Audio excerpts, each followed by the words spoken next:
The recent statement of Indian Supreme Court is basically advanced democracy for dummies, except the only dummies are the poor, and the system treats them like disposable background characters. About what the Supreme Court said, we should ask, whose names vanished? To understand it, think of the voter list like a school attendance register. Who's easy to find? The judge whose name is on Wikipedia, the MLA whose face is on billboards, the MP whose posters cover your electricity pole, the well-off Brahmin uncle with 5 IDs, 3 bank accounts, and a mutual fund. They live in the same house for 20 years, have stable jobs, and their names exist in 47 databases. Now, who is hard to verify? The landless laborer whose hut gets demolished every 2 years. The sanitation worker living in an informal settlement with no legal address. The migrant worker who moves states just to survive. The domestic worker who doesn't even know where the BLO office is. These are the people who will not question, because in India, if they question, they will be killed. And in Indian reality, those people are overwhelmingly Dalit, Adivasi, OBC, and the very poor. Basically the ones traditional caste society called low, impure, untouchable. So when the system says, we're cleaning the rolls to remove dead and duplicate voters, who's easier to delete? The Supreme Court judge or the woman who cleans his building staircase? You know the answer. And the answer is, this is Manu's logic of modern purification. Manusmriti says, in essence, some people are born higher, some lower. The impure should be kept at a distance. Order is maintained by exclusion and separation. You don't have to quote Manu in a judgment to act like Manu. Manu says, keep the untouchable out of the village, the temple, the well. Our modern system says, keep the same people out of the voter list, the bank system, the high-quality school. And because of the government-run schools are closing and rotting in India,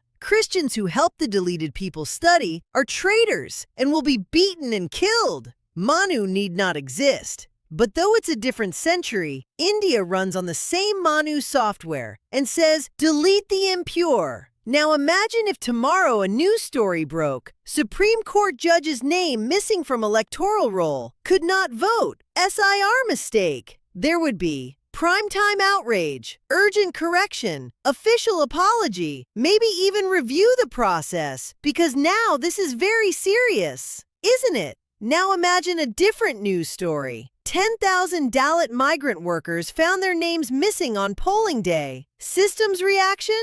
Oops, must be a technical issue. File a form. Maybe in the next election we'll fix it. Why this difference? Because in a Manu-shaped mindset, the respectable, the upper caste Brahmin must be protected, and the expendable can be adjusted. Purity sounds holy until you ask, pure for whom? Or who is the pure? This special intensive revision, SIR, is sold as purifying the rolls. Sounds very spiritual, right? Purity, cleansing, removing unfitness. That's exactly the vocabulary that caste society used. Pure versus impure. Touch versus no touch. Inside versus outside. When the election machinery purifies rolls, who gets washed away? The people with the least paperwork, least power, least stability. The same social groups Manusmriti placed at the bottom are still the first to disappear from the system. Not by open insult, but by quiet deletion. A simple example. Take 2 families. Family A, upper middle class, educated, upper caste, Brahmin, living in one flat for 15 years. Family B, Dalit daily wage workers, move every 1 to 2 years when they get pushed off land or can't pay rent. SIR is implemented by BJP. Family A, all documents match, no problem. Their vote is safe. Family B, address mismatch, ID mismatch, moved house again, they never saw the notice, poof, Clean up, gone. On paper, it's neutral. On the ground, it's caste and class. Purifying. You don't need to say Dalit or untouchable in the law for Dalits to be the ones who suffer. We can use SIR with Indian Supreme Court support, isn't it? That's the genius of a Manu-type society. You don't have to shout caste out loud. It's baked into who has what, who lives where, who can prove they exist. Now ask yourself, did any powerful names go missing? Be honest. Have you ever heard Chief Justice couldn't vote, his name deleted in SIR? Union minister's name deleted, treated like suspicious entry? Big industrialist's name missing from electoral roll, and no one cared? No. This will never happen, isn't it? If even one high-status person's name vanished, it would be treated like a national emergency. The system would bend over backwards to fix it. But if thousands of poor, low, so-called untouchable people's names vanish, it's treated like a minor admin glitch.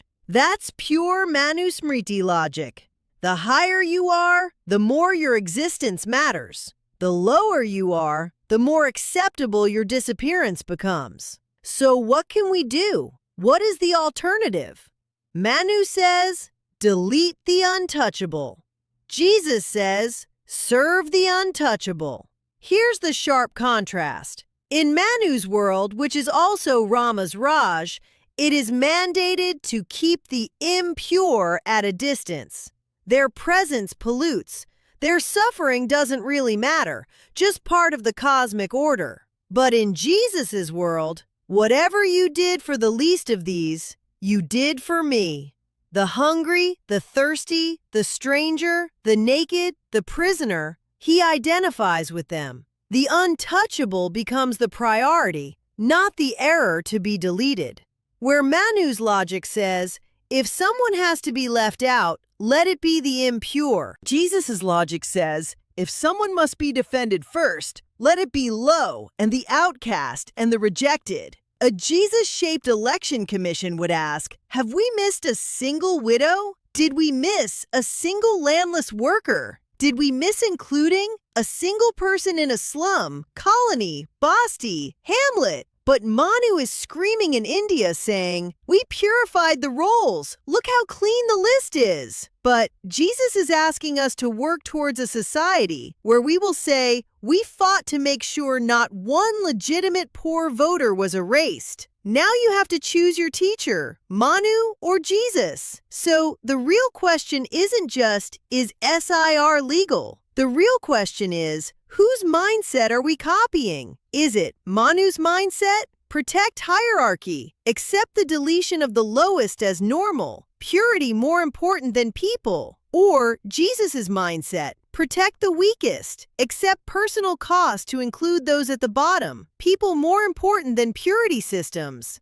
And this choice is not just for judges and commissions. It's for ordinary citizens too. When you see poor people turned away from polling booths, names missing only in slums and remote villages, entire bastis standing in line only to be told, your name isn't here. Do you shrug and say, well, procedure is procedure? That's Manu talking. Or do you say, no, this is wrong. The system should bend to serve the poor, not the other way around. That's Jesus talking, who says the system is for people, not people for the system. In one line, if the voter list is a banquet, Manu says, reserve seats for the pure. If the poor are missing, that's okay. Jesus says, start with the poor. If someone has to stand, let the powerful stand. So the invitation is simple and uncomfortable. Choose whom you will serve. Manusmriti's invisible deletion of the least, or Jesus' visible service to the least, because you can't serve both. In any system that quietly deletes the poor while loudly protecting the powerful has already made its choice. People who worship and implement Manu are also there in the West. The question is, can they integrate in the West, where God created all humans equal? They can't. But the West welcomes them. If this continues, I see that soon they will implement the same deletion system in the West. And it's already happening.